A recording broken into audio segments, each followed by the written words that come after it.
Hello and welcome to Megawatt, the Tech Week in View. I'm Katie Scott and this is our rundown of this week's hottest news stories and what we thought of them, so make sure you stay tuned.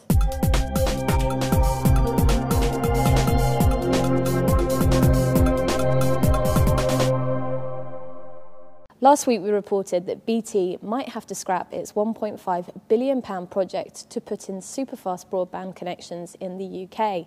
Basically, their shareholders were saying that it wouldn't give them immediate return, which they need on their money at the moment. But I read an interesting article this week which could actually provide a solution for the future. It was from a team from the New America Foundation, and what they're suggesting is individual broadband ownership. So basically, you buy a house, you buy the fibre optics in order to have a broadband connection at the house, and you then own that little bit of the broadband network and you pay to maintain it. The ISP then connects that bit of the broadband network up to the whole network, and what you have is super fast broadband, and it could happen quicker than maybe it'll happen at the moment. There are obviously lots of problems with this plan, but the situation we're facing at the moment when people like BT, who do have lots of investment, are stalling, maybe we do need a drastic solution. So the Motorola Aura. From the reports, apparently it's incredibly impressive. Apparently the design is completely unique, and all of the reviews so far have said Motorola has come up with something spectacular in this phone. But here's my issue. It has a £1,400 price tag. Now, in these times when we're all being told to tighten up our belts, who the hell is going to spend that kind of money on a phone? So VAT has been brought down by 2.5%. Well, hey, does that all mean we're going to go out to the shops and go and buy that really expensive TV, which we've always wanted but always thought was a bit too expensive?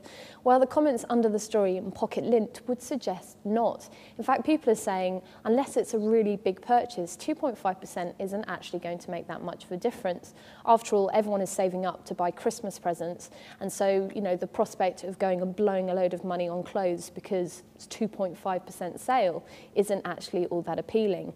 I think what's going to make a big difference this year is whether the shops bring prices down anyway, just because they desperately want our custom, and Mr. Darling's little reduction actually isn't going to have that much of an effect. And sticking with sales, Apple for the first time has brought its Black Friday sales event to the UK, and it is today. So here's a little reminder, if you haven't been online to the Apple Store yet and fancy buying some cheap gadgets, make sure you check it out before midnight.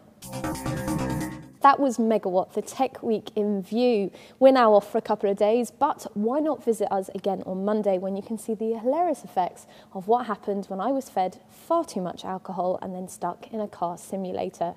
In the meantime, have a great weekend and thanks for watching.